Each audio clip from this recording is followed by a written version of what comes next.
I said, we're in panic mode, but a new beginning. This is what I feel is the gap for us. We've been dependent on foreign aid, which is okay, looking at the global landscape so far. But we now live in an era where young people have so much potential. And there's so much, we've seen these gaps, and there's so much that we can do to fill these gaps. And one of those gaps is in development. In the context of our country, that gap is in development. We need to invest in domestic resource mobilization. And this is why. This will increase national ownership of development. It will make development more sustainable so that we're more resilient to donor funding shocks like the one we're currently going through. Build accountability between our government and us as citizens, and to help us as a country meet long-term goals like in health, in education, infrastructure, social protection, and. The definition of health is, I hope I get this right. The definition of health is the well-being of a human being, from the social aspect to their physical well-being to their mental well-being, not just merely the absence of disease. So if you think about it, the entire life ecosystem means health.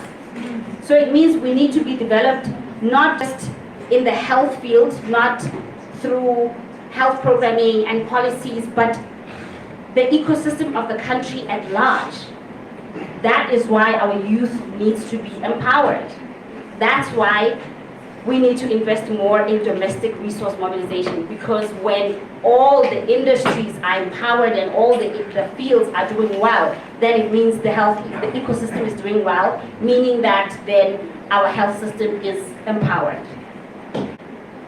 So first thing, we need academic investment in resource mobilization. I keep saying that I did not study this because I feel if there was a program in our tertiary institutions that caters to resource mobilization, where we learn practical things like proposal writing, sourcing funding, identifying funding opportunities, because there's way more than foreign aid. There's so much more that can be done in country, and then we can build public-private sector relationships and grow within ourselves, grow the ecosystem in our country, so that we're not so dependent on foreign aid. I hope I'm making sense. And I'm thinking about the time as well. So curriculum development, and in practice that would mean learning grant management, so that we don't have to, how many people will be lucky enough to stumble across a field like development and then do so well in it without having studied anything about it from tertiary? So we need those programs. And it's not just in the field of health. So when I'm not doing all that I just mentioned, I also run a consulting company. So with organizations closing, the more demand there is in the trainings that I do on resource mobilization, of course money in my pocket, yes. But in the larger sense, it means this demand, because most of our organizations